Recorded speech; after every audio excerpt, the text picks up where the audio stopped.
Hello, Robert. Oh, How are Todd, you? I'm great. It is good to see you. Great to see you too. Very excited to have this conversation. Yes. Mhm. So we're getting into talking about the Intertwining Men's Retreat that is upcoming on September 14th to the 21st this year. And you are going to be a co-facilitator with me for this. Yep. And I'm super excited for it. It's a men's retreat is not something that I have ever seen, especially when it comes to like an ayahuasca retreat. Mhm. And I believe that we talked about this together, I think when we first met. Yeah, I think so. I think that it just kind of came up as something, kind of pulled from the ether that seemed like it should happen, and it's been kind of gestating ever since for lo these many years. Many years. And we first met in 2015. That sounds right, yeah. Yeah, 2015, 16 in the Amazon jungle at a retreat. And so I was facilitating and you were a guest and you went there twice. Is that I right? did. I went 2 years in a row. That's right. And I remember the second year when I came back, I made sure that I scheduled it so that I could sit with you, That's right. Yeah, right? yeah. Yeah. Yes. Yeah, And those that were was special and my times. first and the first time I went down was actually my first experience with ayahuasca, That's right.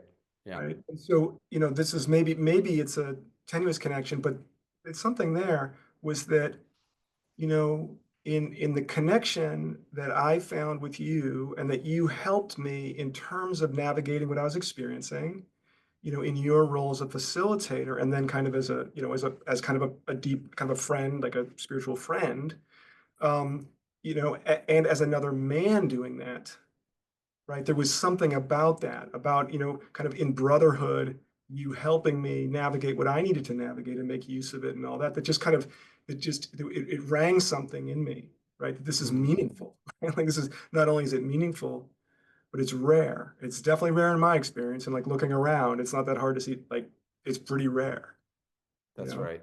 So Yeah. that was part of the germ, at least for me, was my direct experience there, having this my first experience, which of course, I brought the same thing everybody else brings, including lots of, I don't know, fear and anticipation and all this. And to be able to be kind of like brought in safely, you know, um, with another man with whom I felt, kind of an intimate connection, was able to kind of hand over some trust to and say, hey, you can help me through this because you've walked the path, was deeply meaningful. Mm, yeah. Thanks for saying that. Absolutely. That's Thanks really for doing special. it. It was. It was a really special time. We formed a great bond, and here we are. We are. So after your experience in the Amazon, then what were you experiencing? You came back to the medicine at times? Well, yeah. So, um, after my first experience, and that was a retreat that had some similarities to the design that we put together for this. It was multiple medicine ceremonies, in a relatively compressed period of time, about a week-ish, right? Mhm. Um, and e- um, there was something about that experience where I was kind of like, got it. Like message received, right? There's something here for me, right? There's something to be made use of here. There's something to learn. And for me, and I'm certainly not the, I may have picked this up from somebody, but it feels so true. It felt like the beginning of a relationship, Mhm. right? Like it felt like the beginning of a relationship with the medicine. Mhm. And so, I knew on some level, I was like, okay, this is the beginning of a relationship, with everything that brings. There's a stage to that, right? And but I knew, okay, it's like this is not the end. This is the beginning of a relationship. And so, the next year, as you said, I came down again for a similar kind of intensive retreat, slightly longer one, but similar intensive retreat. And then, yeah, I came back to the States, and I was really kind of left a little bit with like where do I go with this? I'm not living the kind of life where I can be flying down to Peru every year. It's just not feasible, right? It's not realistic. And how do I move this into into my life, right, in a more kind of regular way. So I kind of went around looking for community, and one thing that I found really quickly is um, you can't force a community that's not the right fit. You know, Yeah. it's like, oh well, I get access to the medicine, therefore it's not. This one doesn't feel right. See, this Hmm. is the right vibe. I don't feel that level of something. A little bit of a click. So there was a lot of that, a lot of kind of looking for the right community. And I think I was wise enough to take my time with that. When I find a community, I check it out, lovely people, and I'd be like, thank you very much, moving on, right? Nothing Hmm. bad. There's nothing bad happened until I kind of started to find the resonances, kind of like we had, there's resonances, and Yeah. then started to kind of deepen into relationship, with the medicine. And the last, I don't know how many years, particularly maybe 6 years or so, um, working with the medicine in a somewhat different um, tradition, or kind of in series, multiple traditions. Uh, Traditions influenced a little more by the Santo Daime, and a little bit more by um, the kind of work and approach of like a man named Ralph Metzner, um, who was a real kind of pioneer in kind of Western thinking about how to apply different kind of Western psychological thought to very serious, psychedelic work. And so I've been Hmm. I've been really fortunate enough to be in community. Actually, two of my main teachers were senior students of Ralph Metzner's, um, and kind of handing that on, and then being able also to practice kind of in the Ayahuasca tradition, and kind of more influenced by the Daime as well. And kind of here I am. I mean, and it really is a relationship, and on like, a continually unfolding relationship. And this feels like another chapter of that relationship, another evolution of kind of sitting with and serving in both senses of the word, of being of service as well as kind of facilitating, right? Hmm. Other men's experiences. Yeah. Yeah. Yeah. That tends to be the thing, is like the next step.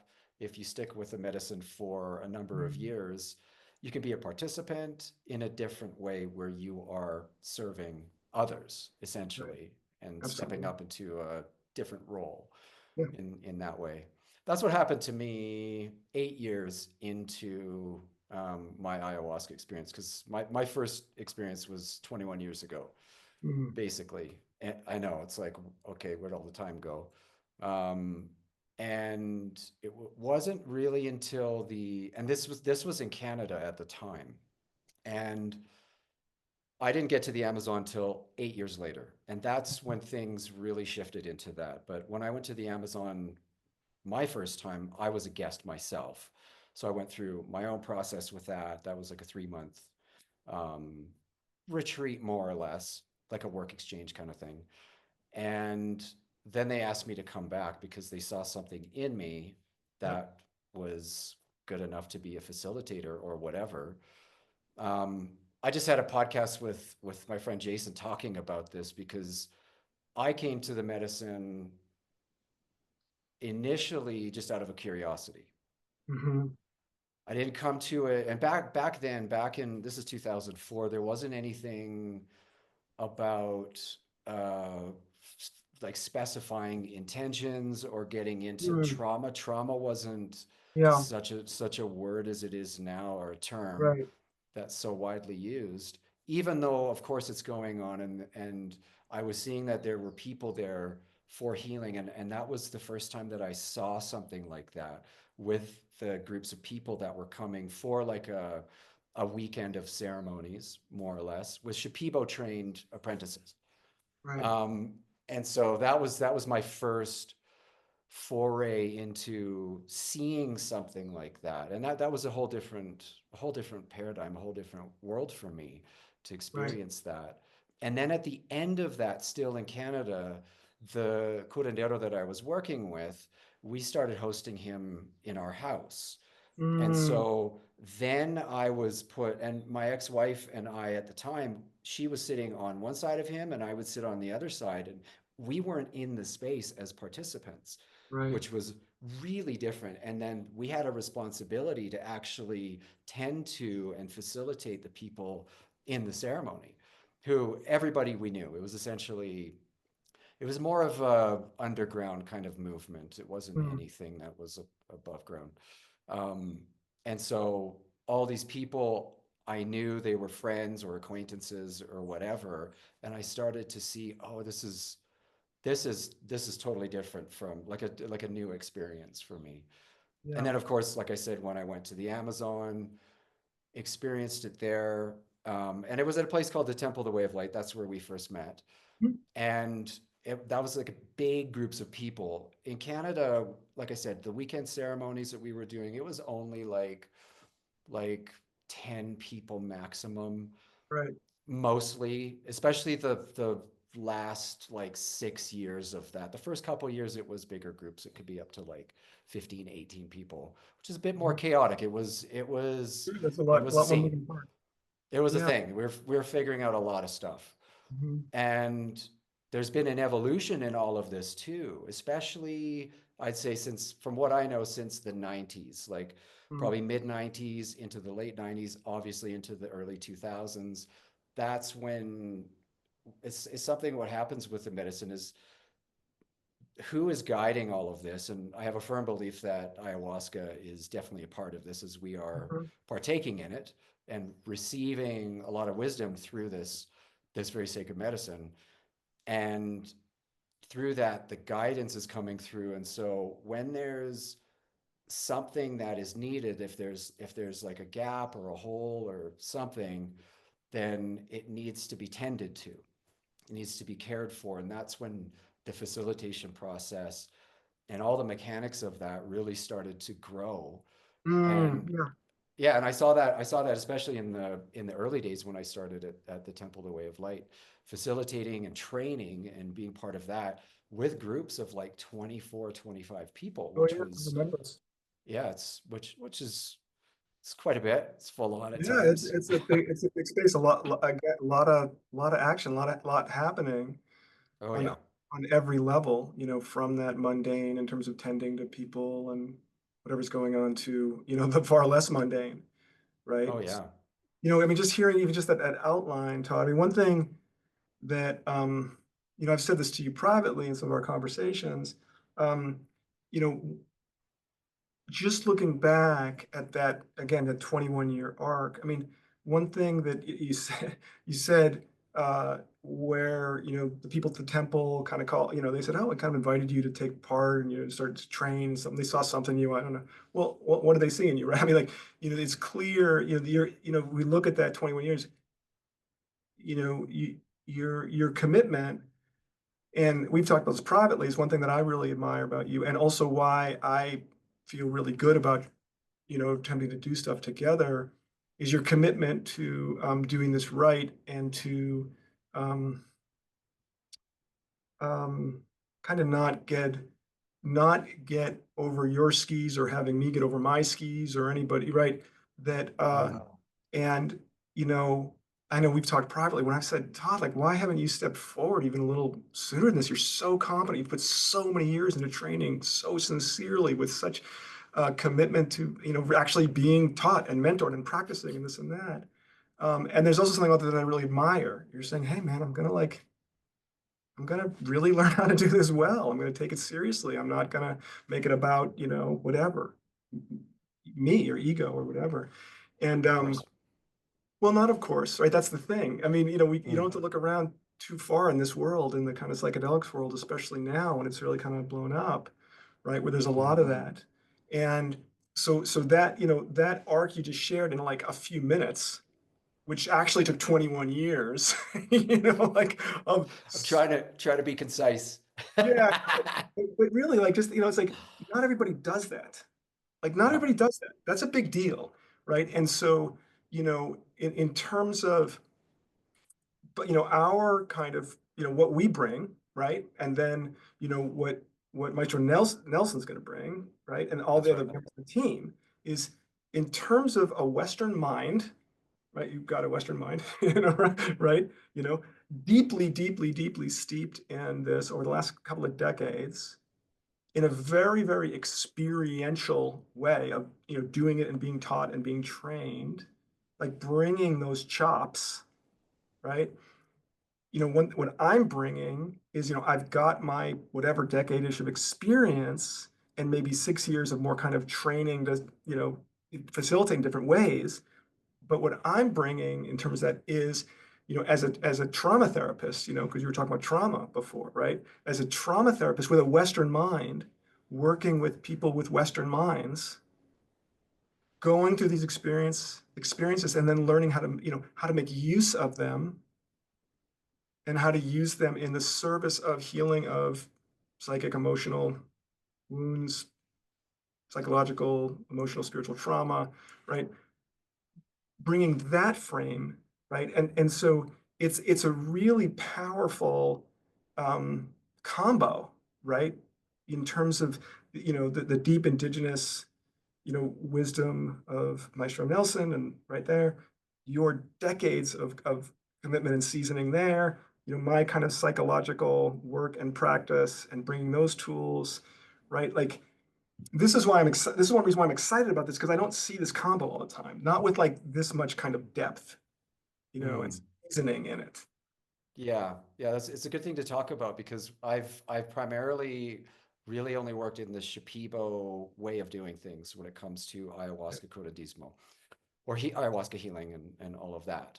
I have also worked with mestizo, which is more mixed race, indigenous, South American groups in that way. But for some reason, I've the Shipibo way of doing things and the lineage Mm, and the thousands of years that they've been working and infused with this medicine. right, I've it's just been the way it is. That's really all I can touch upon. And the part that one word that comes up for me is being a bridge.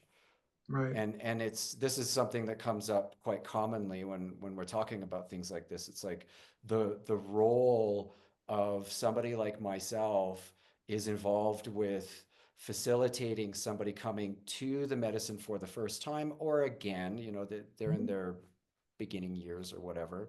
Because not everybody sticks with it, of course, right? Sure, Just to say yeah, that some people come in there and it's just like one time and that's done, and then some people come in every year, and some people really come to it. They just have the ability to do that, and they have the accessibility to do right, that. And one key point is like when you're in the role of facilitating, there is an accessibility factor in there too, because there has to be a bridge between the participant and the maestro, the healer, right. um, because of the context of where we're all coming from. You know, Mhm. Nelson, just to speak a bit about him, Yeah. Nelson is somebody who I met just before I met you, so it was about 2014. We've known Mhm. each other for about 11 years. He was also a really young maestro at the time, and he showed up at the temple, and we're all really excited, like, oh, who's this maestro? And he's really kind, really sweet, and he had to go through his own learning because he was going to a place like that for the first time. He had just come from being in Pucallpa, the Ucayali region in the Amazon. That's where the Shipibo are from, and really not being with big groups at all. Like when he Mm, went to that retreat center, it was a whole new world. It blasted him. right. And he was there for a while, and then he left, and then he did go back, but then he was like, it's not really my thing. And then him and we reconnected again in Costa Rica about 3 years ago because he came Mm, and worked up there for a month. But yep. then again, he was kind of like, I don't really like the group size. It's not my thing. So then when I met Lacey and I started work, because Lacey, my partner, she started intertwining medicines during the pandemic, basically. And we met in 2023 or 2022, and we came together. And then I came on to working with her with intertwining medicines. Mhm. And we were working with a maestra, but then she wasn't available. We're like, oh, what are we gonna do? We gotta find somebody else. And it was like, what about Nelson? And then it's just been Nelson ever since. And we Mm. really rekindled our friendship. Oh, Lacey and good. him have a new friendship. We've also been apprenticing with him as well, which is the deeper Mhm. aspect of it all. And yeah, he's just such a wonderful and kind spirit. And he's in his mid 30s, getting in close to being 40.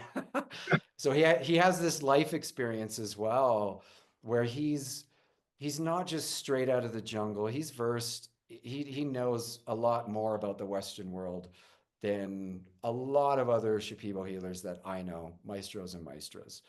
And so that for myself and Lacey is one of the key Mhm. points of what makes this so special and important with the work that he does with all the guest participants. That's really special. And for him as well, because he puts this is his life. Mhm. And that is something that I'm Mm. still coming into an understanding of Yeah. as well. It's like the commitment to be doing something like that, especially with keeping his lineage going. He was taught by his brother. He's also taught by his grandfather, and then other family members and whatnot too. And it's something that is it's so special to really be a part of and to experience as well. Yeah. Mhm.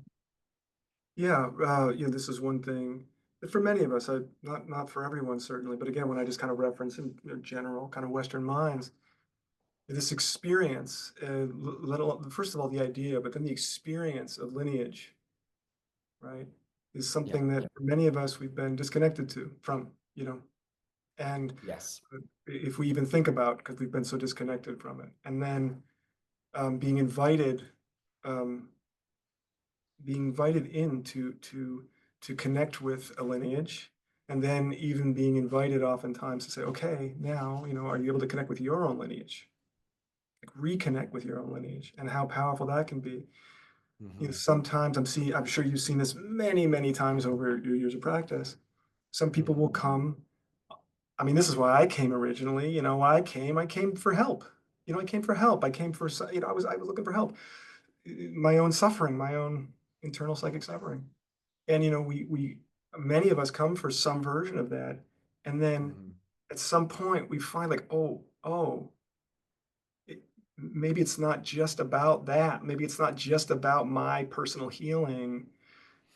Maybe there is something else, and to be connected to be in service of, to feel behind, to feel it's got your back in a way, that we all are obviously parts of lineages, but maybe we feel completely disconnected from them, and how this work can actually, through the rich lineages like you just described, someone like Maestro Nelson is very deeply consciously connected to that lineage, to Hmm. kind of invite us to reconnect with lineage. And I think for many of us, that's an aspect of the medicine that we don't expect. We just don't kind of know is there for us. But it's so profound. It's absolutely profound. Yes, good point. Because as I said, I came into the medicine for the first time. That first ceremony was just out of a curiosity. Mm. Because I'd worked with other psychedelics before, so I'd been kind of opened up. Was using cannabis back then at the time, Mhm. and being introduced to other worlds, other ways of thinking, seeing, and feeling. Right. But sure enough, of course, this is the way of the medicine. Then I started to realize, like you were describing, it was like all of all of the traumas and the issues that actually I was carrying started to come to the surface, and I started to see it not just in the people I was sitting in the ceremony with, and me Yeah. kind of being like, oh my god, like they're really going through it, they must have a really tough life, or have had a tough life and all these experiences. And then bang, it's like, hey, guess what? Yeah. Now you're going to start to really see what this is all about. Mm. And one of the caveats for me was when it came to my lineage, matriarchal, patriarchal, such a Mm. disconnection. There was just something missing because I was at a point where I Mm. was like, and Mm. even later, it got deeper. It was like, where's my family? Where are the elders? You know, all of Yeah. these things. Yeah. And these are the things that I'm able to look at and look back on now for sure and see it quite clearly. It's like there was Mm. something missing in my life. I got my parents and all of that, but then there's all this transgenerational trauma that's like been cutting off and disconnecting everybody. Yeah. And it was like a time to like start weaving things back together and not just trying to figure out who the ancestors are through going into the records or anything like that. That's good and all, but there's something very special as you know yourself, that there's a way that we get reconnected on the micro level, the family level, when we're working with something like ayahuasca. But then Right. there's the meta level. Then there's the world level, the humanity level, Yeah. as Yeah. as we're all here, sharing in this space with all of the complications that are going on. And I'm just being nice about saying, using a word like complications. Well, it's because he's being nice because you're Canadian. It's in, Yeah, that's right. it's in your lineage. Yes, so polite. It's in my lineage. Yeah. But then again, my lineage is Northern European, from that. And starting to discover, or not discover, but reconnect to something that was deep and profound, but then going back into the groups of people, because with the ceremonies that we were having, say from like 2007 to 2012 in Canada, it was friends coming into it. And so we were forming a community and we're forming these bonds. And that was Yeah. also something that was really missing in Oh, my yeah. life. I started to realize only once I was in it, was like, wow, I'd been kind of like surface level connections and all these things and the way that I was behaving and all of that stuff. Yeah, that started to really shift into something that was a lot more loving and integrated. And those are the pieces that started to come in, still yet allowing me to go even deeper. I mean, not to say everything started to become, all roses and rainbows. Mhm. It was going into even profound, deeper, more darker, intimate spaces in Yeah. myself, and somehow relieving things that were quite very personal to me, yet not, yet Right. something to do with the lineage, the meta level of things going on. And through that too, at that time, I felt quite like, still being in community, I still felt like I'm the only one doing in this in my family, essentially. Mm. And so I felt like I was some kind of post or something. And that I think that's something that kept driving me to go Mm. in and continue to do that. That was one aspect as Mhm. well, was to like, because I would start to see that my relationship with my family members, or relationships with family members, started to become better. And I Mhm. started to just see things changing in them without me directly doing or saying anything. It was just me Right. doing my own work.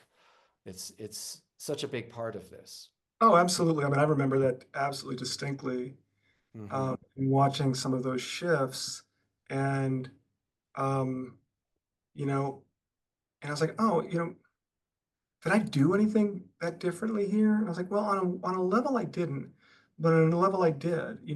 That maybe kind of a really inside me a real discernible softening of a given edge that just might be even very subtly present in a tone or an attitude or a, something. We have such, we're all such sensitive nervous systems walking around. We're social primates. We pick it up on it all.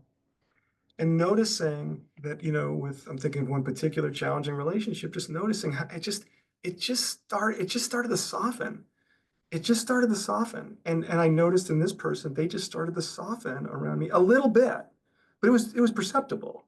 And noticing a lessening in my own reactivity, which Mm. presumably, was part of this kind of virtuous cycle. And again, being someone who I was kind of new to this when a decade ago, whatever, I, I just didn't think about that. And then seeing like, oh, like that's one of the potential fruits of this kind of work and kind of experience. I was like, well, like more of that, please. Like, like Mhm. sign me up. Um, and what you were also saying, I mean, maybe the lineage part in terms of the family stuff, in terms of connection, there's a word you used that really resonated with me, and I think it's such a big part of these experiences is this word intimacy.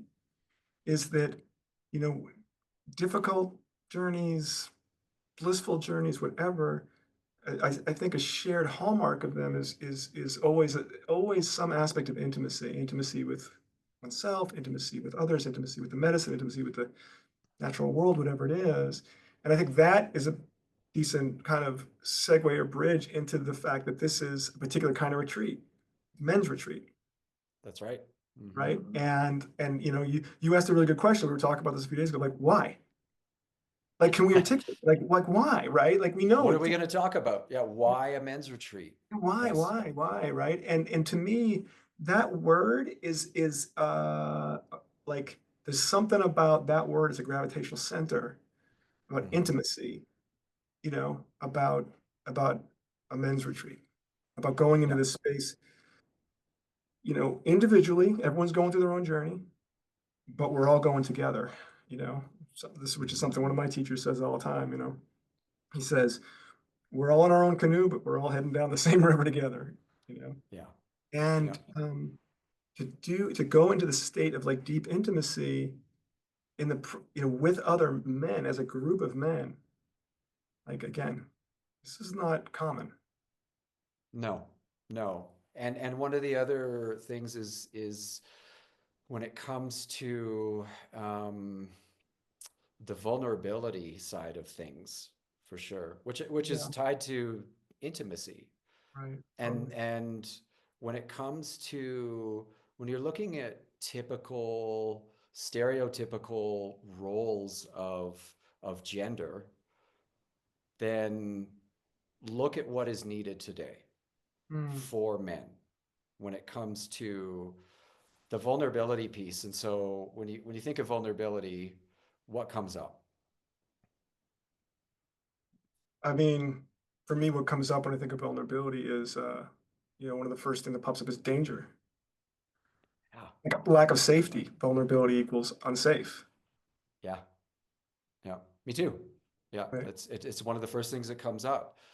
And so then what comes up after having an emotional or a feeling about that, then it's protection, then walls and all those things. And Sure.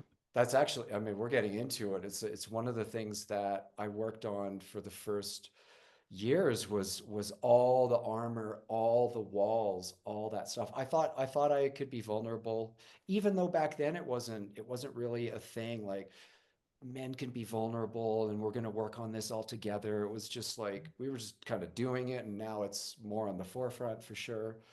Um, but like I was saying, it's like all of the maybe the things that I went through in early childhood, growing up in a certain place and being in a certain class system and being in school and all, and you got all these masks and you have to survive just so you don't Yeah. get bullied and on and on and on. And then I became a bully and all of these things and all of the armor, all of like the weapons, which is reactivity. You just Yeah. mentioned reactivity and all of that. And then more and more, and I'm still going through discovering things of that too as we go deeper down.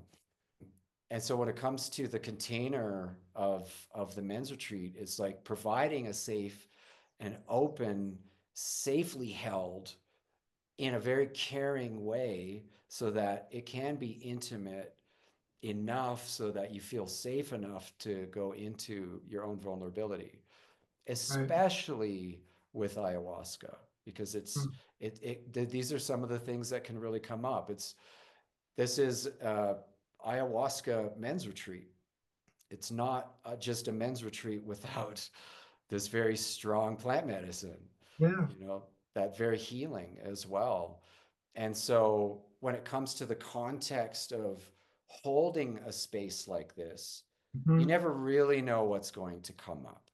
That's Right. obviously one of the things, especially well, especially for first timers, but when you start to get more versed in it, if you've done more ceremonies and whatnot, then you start to understand it, and then things start to soften. And that is something that is also really important for being able to connect, not Mm. just with other people, but with the medicine as Sure. well. Yeah.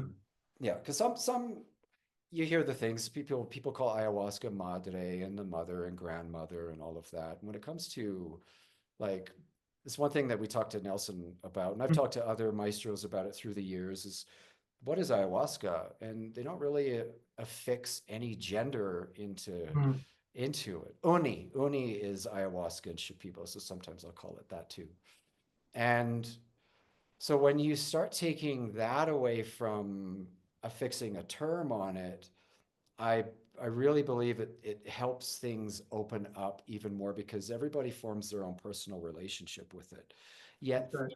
a big part of that is itself a mirror because you're forming your own personal relationship with yourself because that's something that is always evolving whether you realize it or not, and you Right. can realize it a lot more when you start coming in contact with working with ayahuasca Mm-hmm. in that way.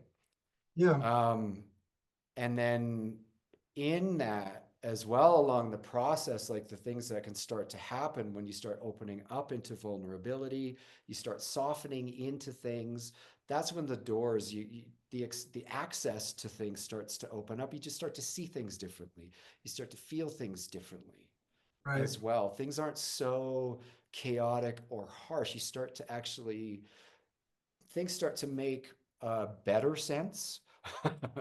I'll say better sense, Sure. and of course that too is always evolving, but you start to feel more comfortable in your own skin. You start to feel comfortable in the way that you perceive Right. things. Well, this is, And what you said there, going back to, your early experiences, our own, mhm, whatever our conditioning is and our early experiences is. And, yeah, as men, you've referenced different ways, this different kinds of softening, which allows for a little more access and this and that. You know, um,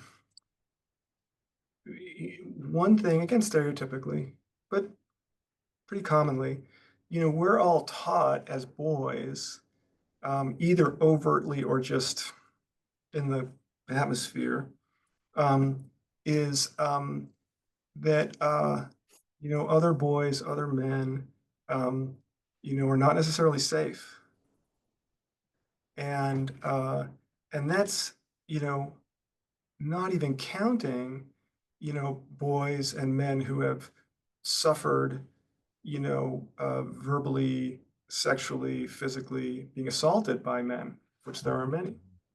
yeah, But even absent that, right? We are really taught that we've got to be aware, and maybe even sometimes there's an element of kind of pride in that, to be able to kind of be, I can stand on one's own, and I can handle myself, make my way in the world, and if people come my way, I can deal with it. I can deal with uh, the challenges and overcome it, which is great. I mean, there's a lot of wonderful things about that. There's no question, right? Um, but uh, we're definitely, just think of a mundane example. You look at little kids, little boys, and one thing that's super common is, let's say, I mean, I could think of examples from being a little kid. You let something slips out that's a little private or a little person are a little vulnerable, what happens if you're in a group of boys? Yeah, you get picked on. They fucking Plus, pounce, yeah, like they yeah. pounce, it's like, just like, and it's just a feeding frenzy, it's a feeding frenzy of teasing or sometimes, like worse than teasing or whatever. And you learn real quick, you're like, oh, okay, like that, don't do that. Like, that's no good. That's not how this Mhm. works. And if we're, Armor up. yeah, cover it up. And if we're lucky, Mhm. of course, as boys, if we're fortunate, we get, one or two or a couple of really intimate male friends and that we can actually learn to do that. That's great. But for many of us, it's like, yeah, being around other men, other boys in a vulnerable way is really, really, really not safe. Yeah. And then obviously you bring in all sorts of other gender roles about, whatever we are taught about how we need to be around women in order to be whatever, viewed however we want to be viewed, virile, attractive, competent, capable, whatever. And when the hell are we actually just being able to be kind of vulnerable, and soft, right? And so I do think that there is something a bit, I don't know if it's radical, but there's something really uh, um, rare and important about, this deliberate decision to say, look, for whatever it is, 8 days. I mean, hell, one day, but like for 8 days, like I'm showing up. 7 other guys are showing up, or whatever it is, 8 other guys, 10 other guys, 5 other guys showing up. I do not know what's going to come out. And in a way, that means I'm going to be putting myself in their hands. And they're going to be going where they're going to go. They're going to be opened up. They're going to be putting themselves in my hands. Right. Mhm. And this kind of shared experience of like, are we going to look out for each other? Are we going to be there for each other? Are we going to be able to hold what comes out? And one thing, you've seen this yourself, I'm sure in many circles. I'd be shocked if you hadn't experienced your own version of it. I know I have. Is there's something about doing journey work individually that has its power to it. But there's a different kind of power to being in a group, especially when things come out involving shame. Mhm. And I'm of the belief that most of the time, for most of us, deep wounds that are connected with shame cannot be healed solo Mhm. because what we learn inside about how we deal with shame is we'll be okay as long as any people don't see the cause of that shame. So we can actually get ourselves pretty regulated, you know, right? Yeah. But the idea of actually allowing that to be seen and witnessed and in like all of its law, right? Especially among other men, again, who we're taught to like, do that with, can be just profoundly, profoundly healing and transformative. And what you were saying about just some of that softening that can occur, the internal softening, the relational softening. It's like, oh, wait, like this can happen and it can be okay. You used the word, used it twice, you just kind of colloquially just used it, but it's really critical. You talked about being kind of safe enough so people can be vulnerable enough. Key word there is Mhm. enough, Mhm. right? Like sometimes we got to go step by step, and that's good. We Yeah. don't need to blast past ourselves. And this idea, it's not about creating the perfect container. It's not about being the perfect group of guys. It's not about being perfectly supportive or being perfectly supported. It's about being enough. Mhm. Can we safe enough, support each other enough, be supportive enough when we kind of inadvertently step on each other's toes, like mend enough, you know? Yeah. We can go Yeah. step by step. And there's something about that. And I'm speaking with this with a bit of passion because I've been fortunate to be in a psychedelic men's group for years as a participant and as an assistant to the kind of one of my main teachers. And um, and I've been in other groups too, kind of mixed gender groups. But to me, there's something about men's work and the willingness to show up for that with what everybody brings. I mean, right now, I'm feeling like this, like this tender ache in my heart. Like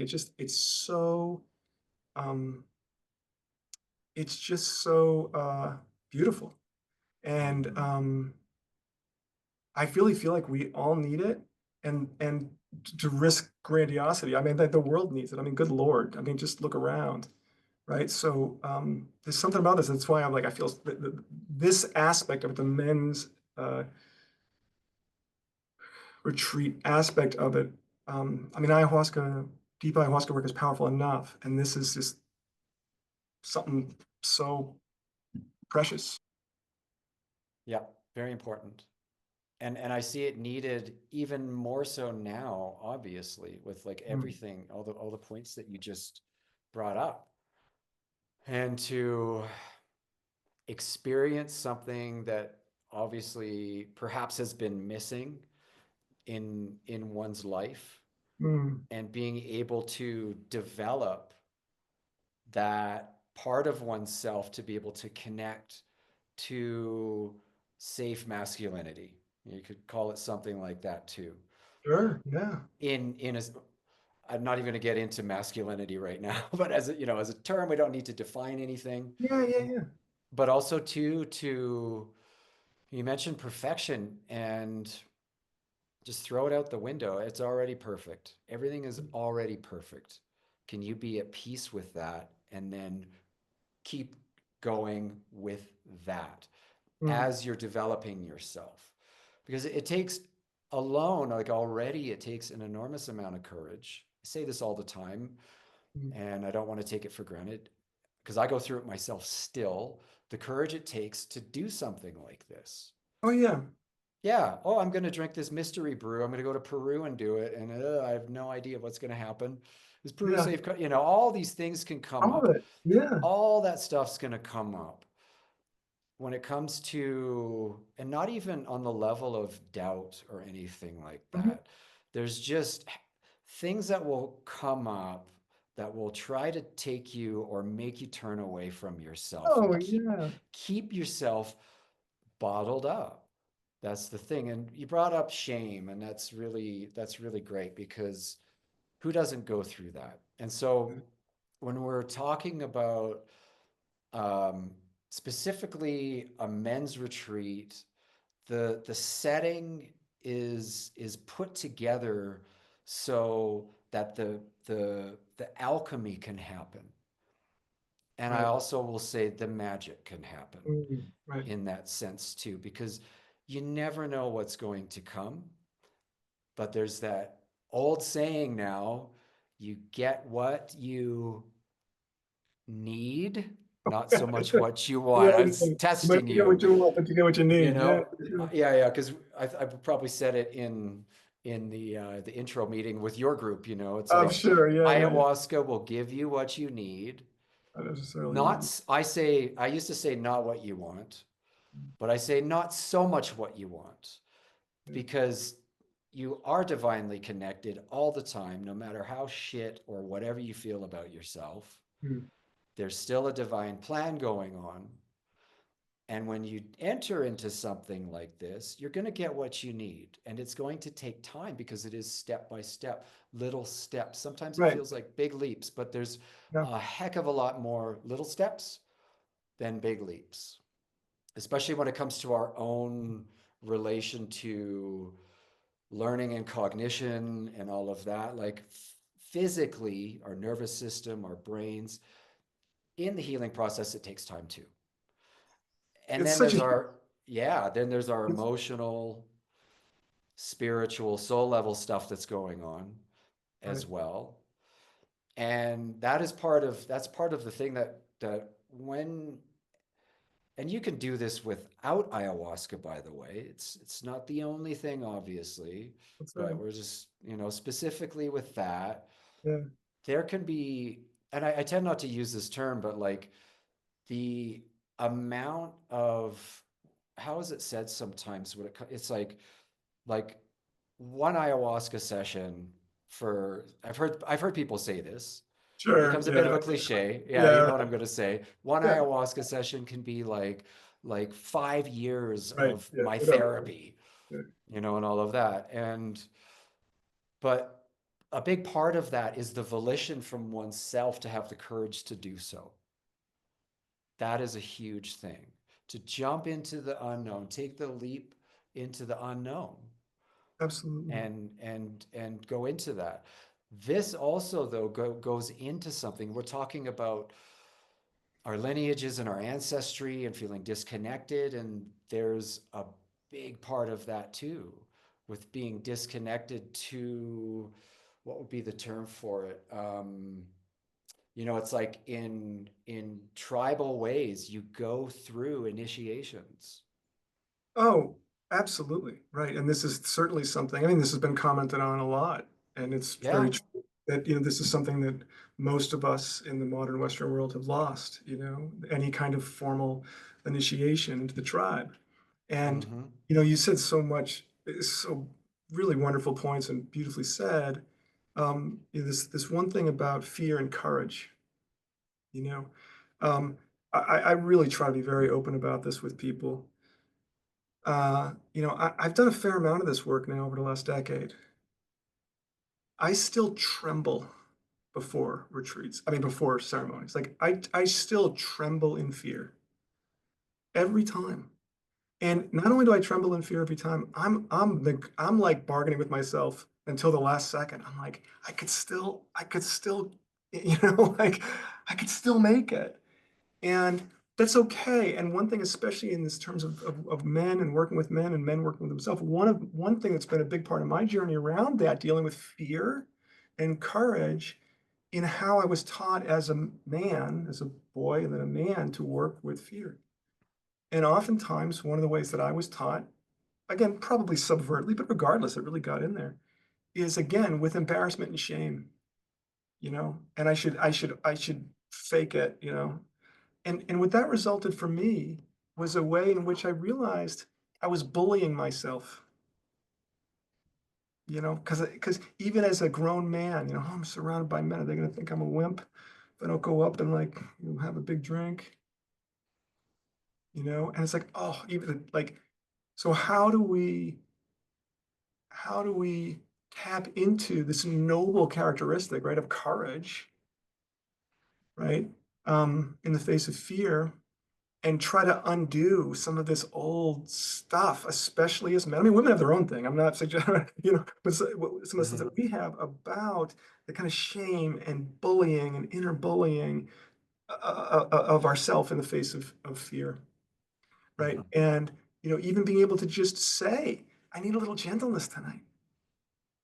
You know, I, you know, like Mm-hmm. I know with you saw me on my first couple nights, and I came back and I said, I'll have a small cup, please. Right? And it's like that was actually hard for me. Yeah. That was hard for me. And it was important and it was good, Yeah. And then there's another time when it's good to say, you know what? Okay. I'm like you said, I'm ready to dive deep. But it's not because I bullied myself. Right. And that like action of relationally inside working with fear as opposed to just overcoming fear or anything like that is in itself, with or without the medicine, it's so important. It's so important. Right. And it's Mm-hmm. like, wait, I don't know how to do this, but I don't want to do it that way anymore.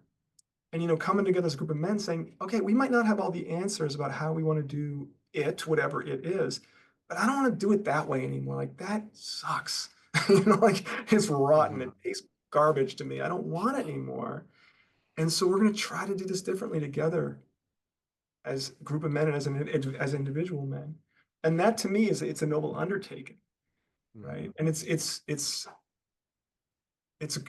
a critical undertaking, It's a hugely noble undertaking. right? Exploring, exploration, Yeah. and going, like I said, going back to the first time I started with Mm. ayahuasca, that was an exploration Right. in that. And Yeah. thankfully, I had support.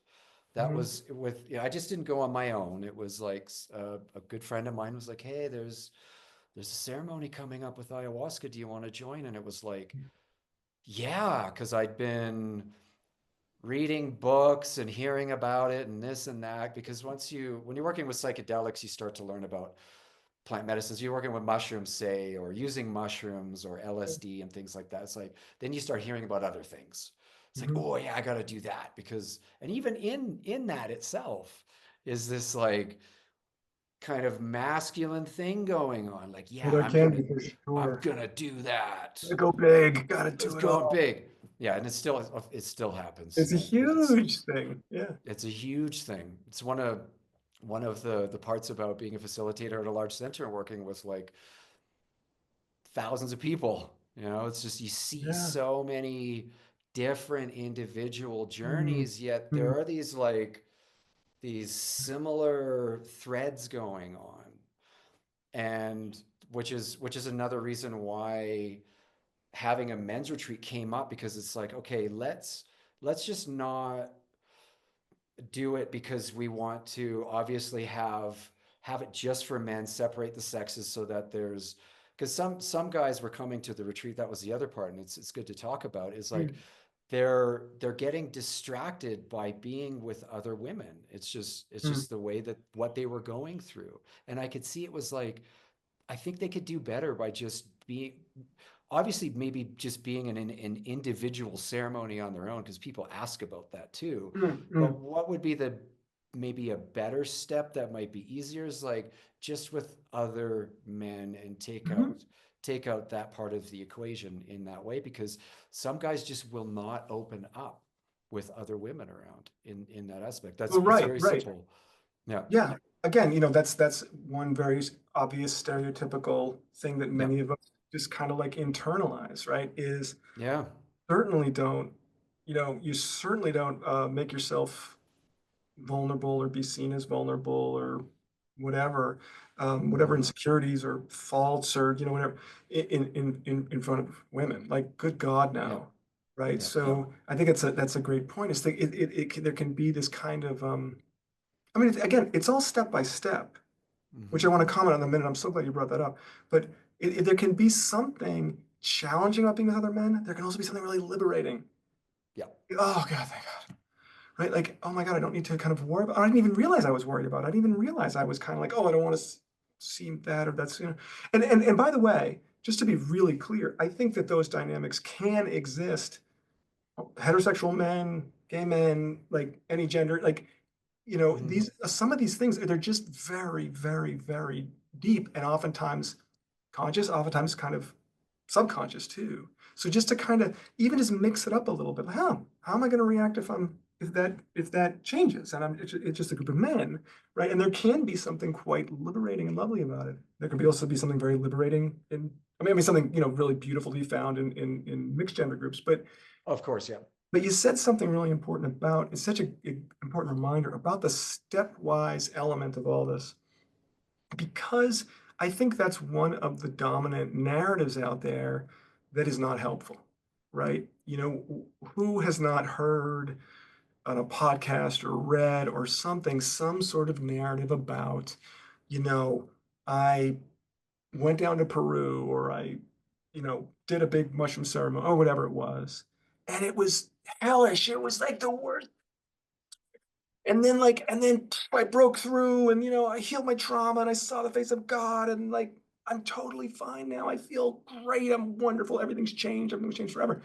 I mean, the truth is we actually hear a lot of those narratives. I mean, maybe not quite as cartooned as I just did it, but not necessarily all that far from it either. It is Mm-hmm. not a helpful narrative. I mean, the Mm-hmm. only thing I can say about that narrative that makes it helpful is that it like gets people's interest. That's about it. After that, Mm-hmm. it's actually not all that helpful because the reality for most of it, exactly as you said, it's like step by step by step by step.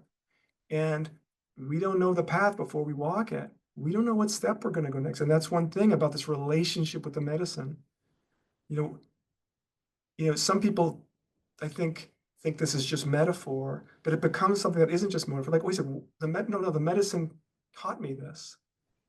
It clarified this for me. It's Mm-hmm. like, oh, buddy, you've been ignoring that, or whatever. Like, where is it going to help me? Where's it going to bring me? What is it going to teach me? What is it going to like challenge me with?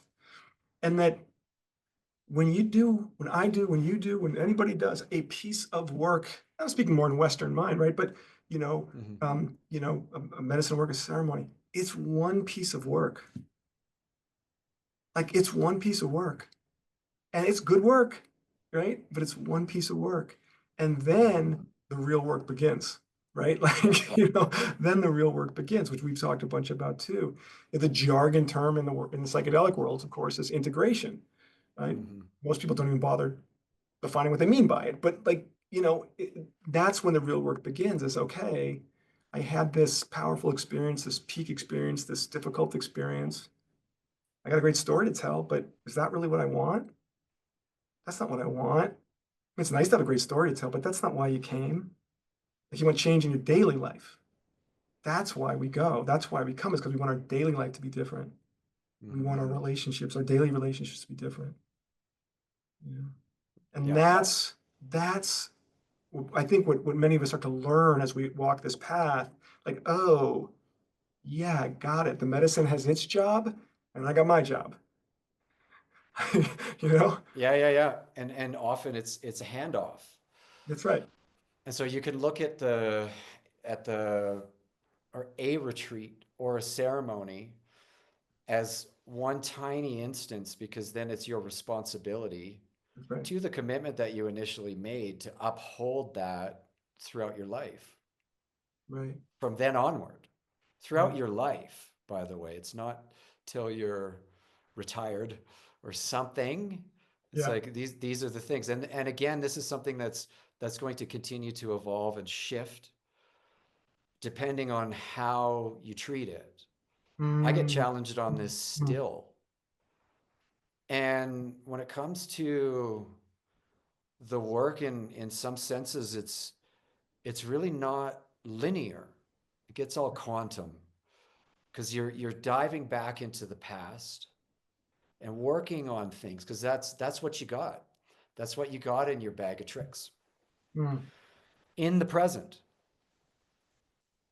sometimes when you're in a retreat, especially in a retreat, you're there, you've put the time and money into that commitment to do it. So there better Right. be some results. There better be some freaking results from this. Also, depending on the level of how much of a Hail Mary it is for somebody, Mm. in that way too. Not everybody comes into something like this for the first time as like, this is the last thing I'm trying, Right. before what? That tends to be quite rare, thankfully. And even anybody coming into that, they get a different perspective as soon as they start doing it anyway.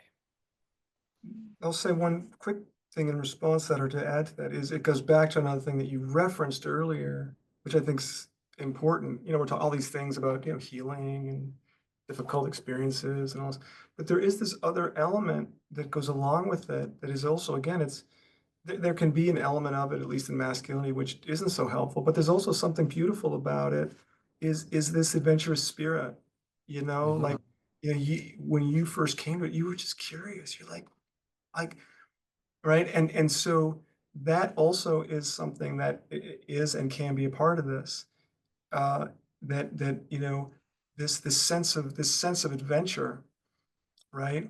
You know, Sometimes when I talk to people, especially in preparation, and there's a lot of fear, you know, and I'll say like, well, if there wasn't any fear, it wouldn't be an adventure. It would be an amusement park ride. You'd know exactly where you're going to go and where you'd end up. Yeah. Like any real adventure has an element of fear to it Mm-hmm. because you actually don't know what's going to happen, right? And to kind of tap into also that in a positive way, in a beautiful, wholesome way, like that sense of adventure, like I'm kind of strapping things on, like I'm fucking about to, whatever it is. And there's Yeah. something really, really, again, there can be a playfulness about it, an adventurousness about it. It's not all torture and torment and the deep demons and all that stuff. There's plenty of that sometimes, I've had my fair share, but there's also, yeah, this adventurousness and what you just said before about like, okay, wait a second, there's a possibility of being open to new experience. Like, oh, wait a minute, maybe I'm supported here. Maybe I'm supported by the lands and the spirit of the lands. Oh my God, I can't believe that came out of my mouth. Spirits in the land. And to me, Totally. part of that is, a new, maybe more. healthy or wholesome manifestation of that courage. It's not bullying courage. It's like, can I be open to that? Right? Can I be open to the possibility that, oh my God, maybe I'm actually supported if I let go, and that maybe the land is here for me, for example, or others, or whatever. And you say, wow, can courage, which maybe was aligned more with the, again, as you said before, like, okay, I can handle it myself, I can do it, I can, right? That kind of courage or fortitude can be turned and utilized for its beautiful capacities in different ways, in new ways, um, about yeah, like it's not just putting on a new suit of clothes. It can be like putting on a new suit, like skin. Like, what is this, right? Can I be open to actually experiencing things in new ways? Can I be open to something that comes to me, and not just shut it down? I don't, not like I need to like then sign on the dotted line and, I don't know, join an ashram or something. It's not what I'm saying at all. But to be Mhm. open to the possibility, whatever it is, that's a different type of courage, right? And there can be a little Mhm. bit of a kind of a letting go. There can be playfulness. There can be adventurousness. There can be gentleness. What's this about, right? Yeah. So, um, yeah, all that That's stuff. it's very nurturing. Very nurturing. Yeah. That's and nurturing, my dictionary term in my head for nurturing is shifting because it's like Mm, it's encompassing more. Like mm, I can be begging for mercy because I'm going through very difficult experience during ceremony, which I right. still do. Yet I have all the accomplishments that I've been through by being in the exact same space seemingly before in all the ceremonies. So like I know it more, but I can still come into this place and yet be laughing. There's a part of me that's laughing because I've this laughed is many times. helping me and it's nurturing me. Yeah, How is and there's a dichotomy. There's like these, it's a split. It's like, yeah. wait a second, how can it be like this and like that? These two seemingly quite different things. This dichotomy. How can I be in the middle of it and I wouldn't want it any other way? Mm, And feeling that yeah, I wouldn't want it any other way. And experiencing through mustering up the courage and taking the initiative to just go and do mm, something, which is a risk. mhm, yeah, Risk versus reward. mm, And how does that work with us neurochemically and everything in our body? That's also something that I see people get rewired with because they've just not they've lacked it in mm, mm. physiologically in their body. They've just stayed away Wow. from experiencing things because of their Oh, right, traumas, right, staying absolutely. away from the danger. And when you have something like that, that's when people talk about having like a reawakening. It's like I feel different and all these things. It's like we can scientifically peg it down, but on a spiritual level, um, you're looking at something that again is like having accomplished and gone through an initiation. And initiations involve kind of everything, Mm, kind of everything in its own way. And you're gonna get different flavors of that the yeah. more experiences that you have. Mhm, And then again into the part about later, you're taking those experiences into your life afterwards. right. And then in that too is wrapped up a personal responsibility to somewhat share that. It doesn't mean Mhm, you need to become a public speaker or a right, life coach. I mean, great. There's a lot of that now because of people doing this. right, Think of that. And but just doing it by being more humble, more noble, more sharing, more caring, more right, loving right. in your daily life, your mundane life, Right. especially. Yeah. I love So, it. I love that you said that, right? Because mhm, when you said, this kind of responsibility to share, that doesn't mean to talk about it. It's like, right, that could be, yeah, but exactly what you Yeah. just said. Sharing, it is sharing experientially and through my behavior, what I was shown, what I learned, what I kind of found and recognized or was shown could be different or that I could be different. And you brought that up multiple times in this conversation, and so I want to like kind of circle it. Um, Again, this thing that can play a big part in stereotypical masculinity, and so can kind of have a dark side, but also there can be something incredibly wholesome about it. Responsibility, taking responsibility, and um, and that's something that some of my teachers that I've worked with, it's a huge topic. And I think in this world, it is, when I say this world, I mean the kind of subcultures of different kinds of plant medicines and psychedelics. It's really, really critical. It's really critical. And that's one thing that why it's so important to be, or useful to be bound by ritual, ceremony, lineage, right? Because one of the elements of some of these experience can be the kind of unwinding of so much, unwinding of whatever, the sense of reality or whatever it may be. And to have, there's something there holding it, there's a scaffolding, right? Is really critical. There's a shape to help us go into the shapeless or whatever you want to say it. And a big part of that is, um, it's not just about what did I experience? What was I shown? What did I learn? How am I different? Okay, yes. The next part is what do I commit to? Right now, that's not about getting in another kind of like rigid, perfectionistic, masculine kind of perfection failed. I succeeded or I failed binary thing. But it's like, wait a second. You know what? I was a bit unnecessarily harsh with my wife earlier. Why did I do that? I said I was going to try to not do that. Let's rewind that. Let me go back. Hey, babe, like something was going on with me. I lashed out. I snapped. I was kind of unpleasant. I'm sorry. I'm going to go check that out. Simple, mundane, right? But I mean, Yeah.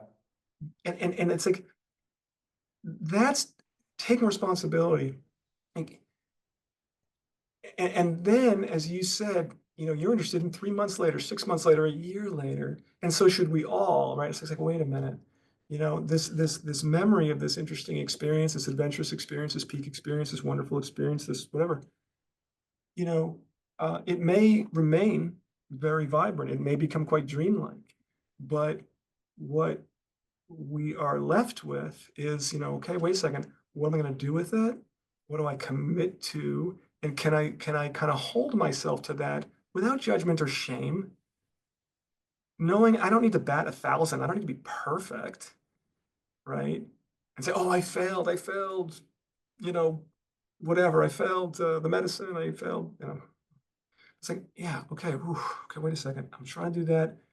I fell a little short here. Okay, let's try again.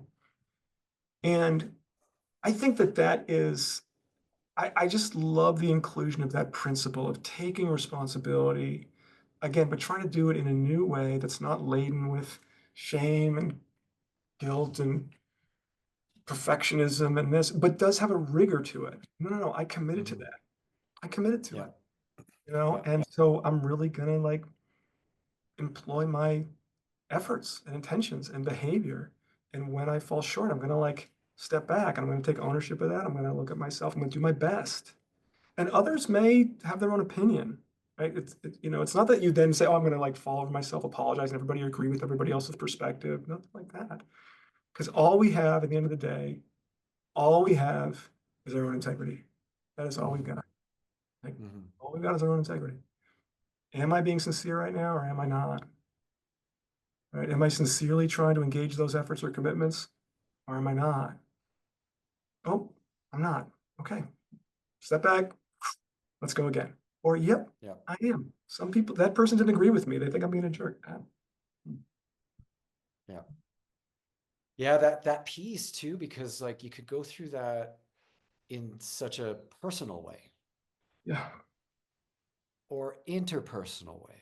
Mm. Somebody can remind you, hey man, you're not being nice. Yeah. Uh-huh. or whatever. or whatever. That's When you did this, I felt that. And that's another part too about coming into the one of the aspects of the men's retreat too that we'll probably get into during is when it comes up into communication techniques, ways of communicating, right. Yeah. nonviolent communication, all those things, which I've gone through um, courses of that in a sense, you know, and then but then you can outside of the medicine, you can go through a nonviolent communication course, and now you got to do it. Yeah, right. Because Exactly. if you don't do it, that tool that's in your belt, you don't use that tool, it's going to get rusty. Sure, and that's one of the beautiful things also about this particular kind of model, like the kind of kind of intensive retreat model, is that like living in community, right? So Yeah. there's the support of that, and then there's the creative friction of it, Mm-hmm. and what it kind of might stir or activate, and then again, like, oh no, here we are in this moment. I'm not talking about when I'm at home, but here I am with another human being, Mm-hmm. whatever, Yeah.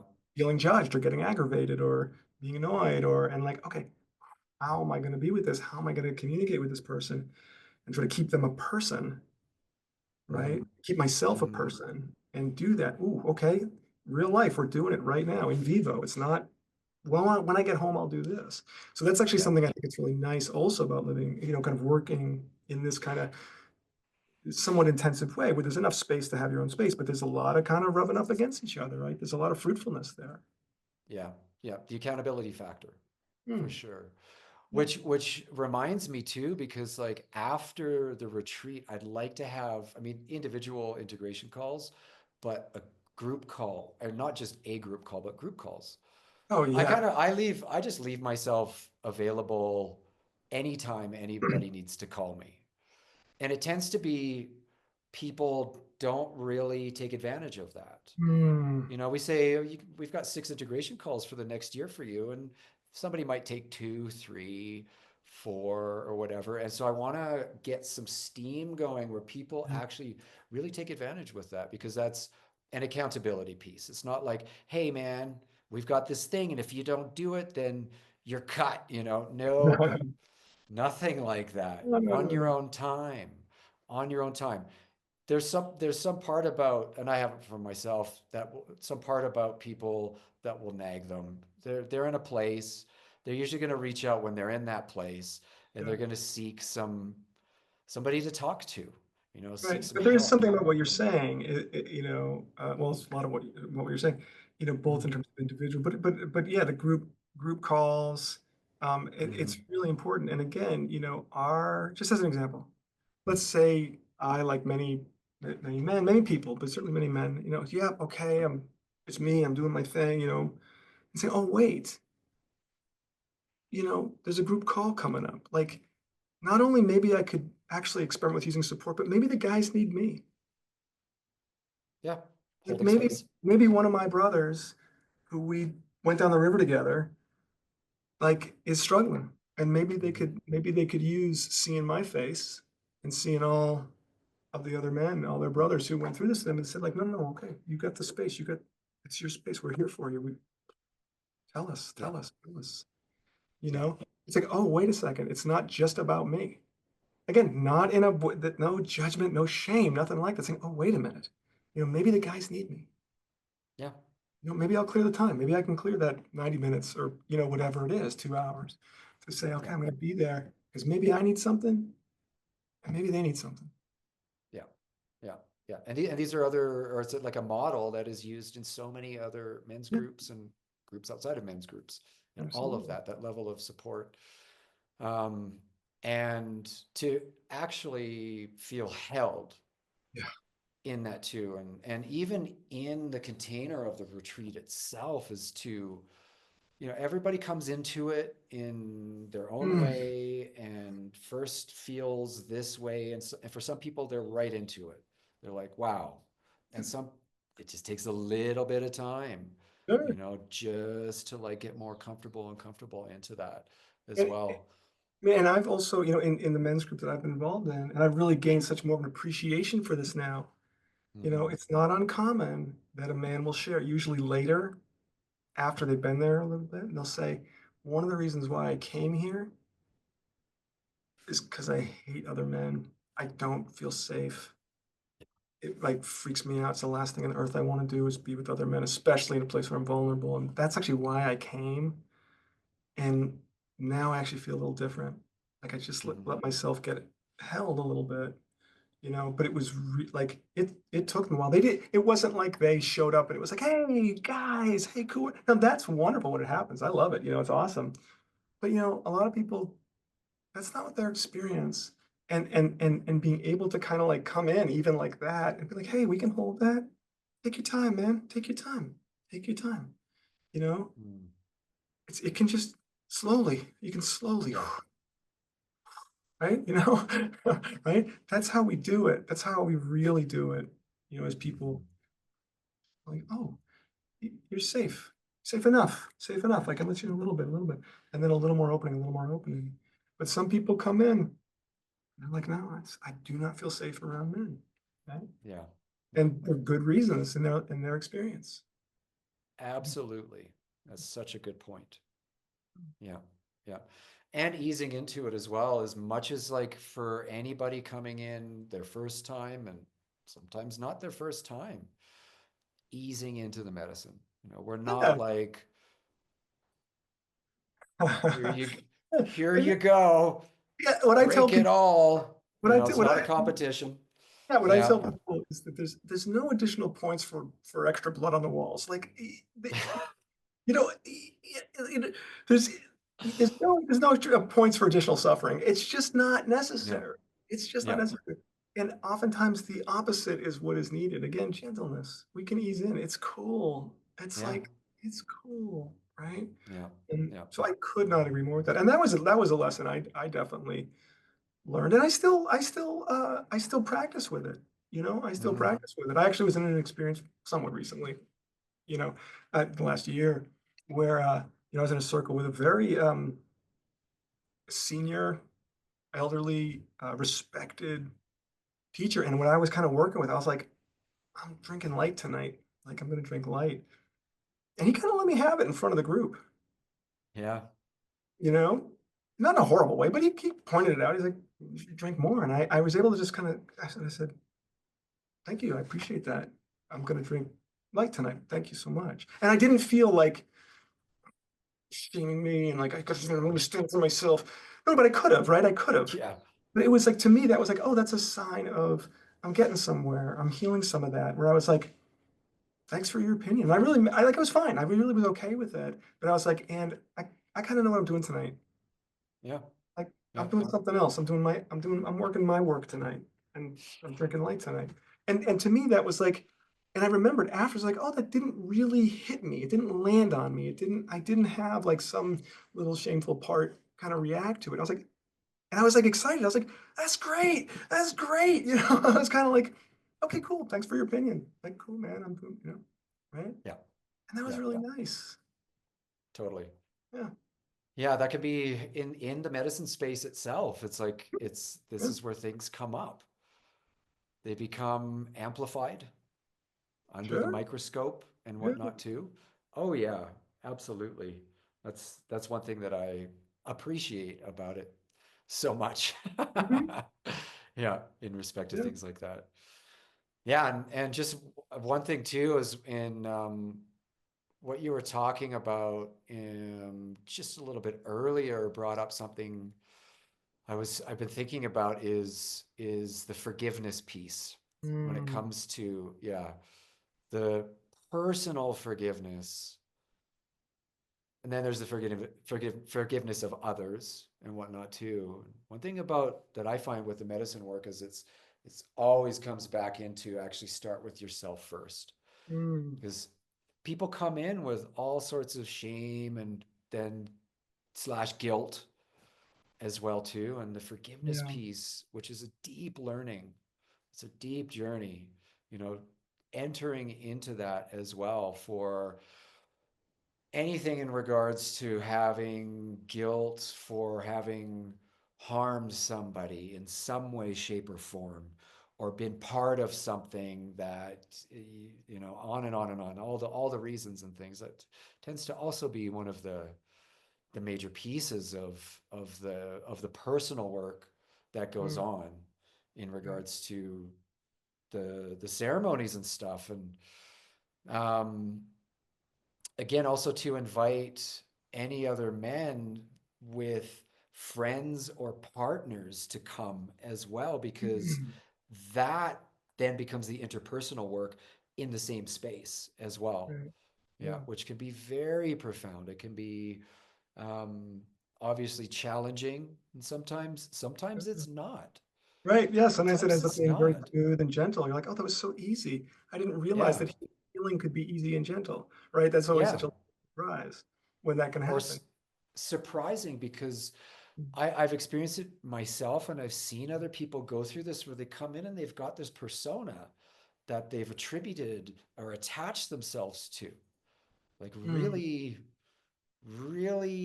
yeah. Yeah. Yeah. really, like the talons are in there, the Yeah. masks and all Yeah. that stuff. And Yeah. some people I see, they get in touch with ayahuasca, and there's it's not immediate, but it's quick, and they're just like, off comes that, and they're this authentic Mm, self really starts to permeate out, which right. is it's wonderful to see.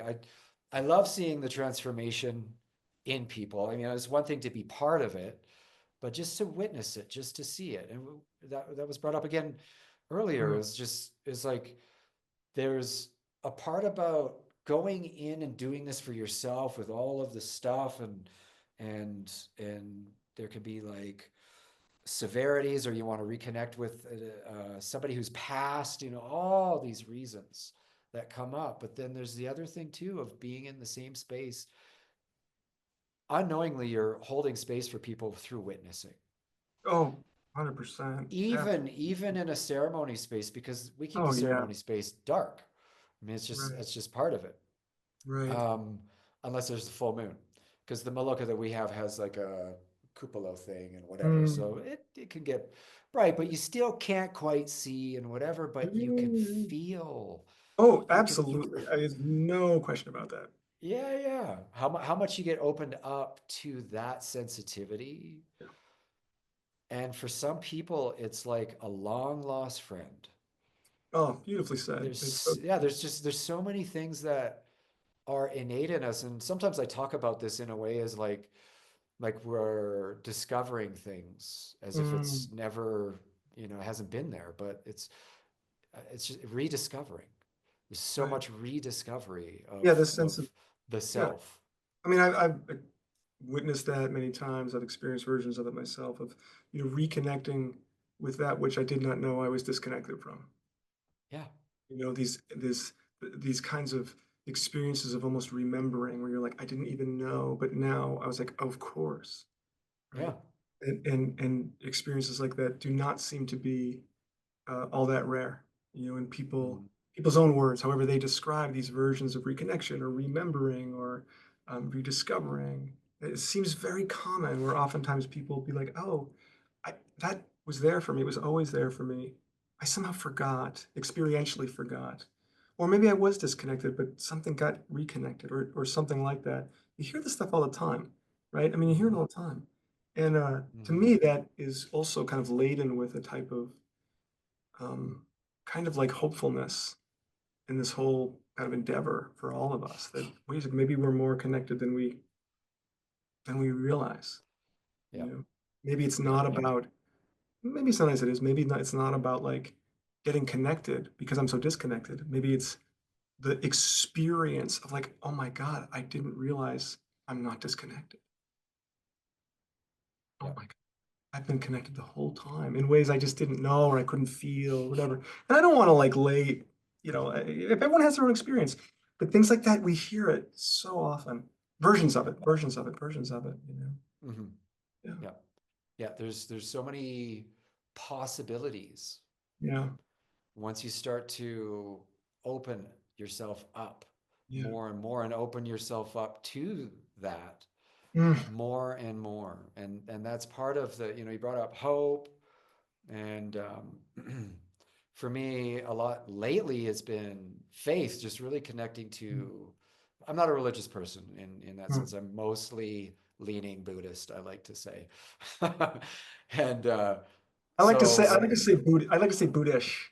Buddhist, yes. Yeah. I think I've heard you say that too. Mostly leaning Buddhist. But there's this part about it's an internal part. Mm, And for some it's hope. I've through my medicine journey, I've redefined what hope means. mm, mm, Don't need to get into it. And I've redefined what faith means to me and trust. So mm, that's another thing too, because like how can something like ayahuasca, which is two plants put together by boiling it together in water on a fire, and then you drink mm, it and you have an experience, how can it be so transformational? right. I mean, you can go look this up on the internet and whatever.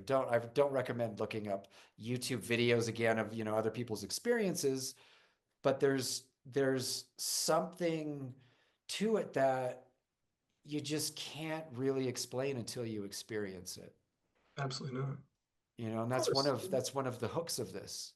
Yeah, You yeah, yeah. But can't that's part of the adventurous part, is that you exactly. listen to us all day long. You can go on YouTube, you can this and that. You can, if for those people who can actually understand the chemistry and biology, which I can't, sure. Mm-hmm. Um, Yep. but just to go back to your leaning Buddhish experience, you know, in in the certainly in the Theravadan tradition, uh, there's a term, a Pali term, ehipassiko. Do you know that one? No. It's usually translated as "come and see for yourself." Ooh. Like here are the teachings. They all make sense. Hipasico. Yeah. Ehipassiko, ehipassiko. Ehipasico. He's like, here are the teachings. Don't take my word for it. Don't take my word for it. Yeah. There's only one way to know. Come and see for yourself. Yeah. What a powerful invitation. Like, come and see for yourself. Wow, I think we can kind of end on this. Bam. Well, another big point about all of this too is the humor Mm, and the laughter and the lightheartedness, that's which right. is so important. Lacey and I talk about this every retreat with everybody beforehand, before we even get into it. There's always that. We've always got that, and we bring that. We bring that. It just can't, everything cannot be so serious all the time. It's just not. It's not palpable. It's not tolerable. It just can't. You can't do it. You Yeah. know.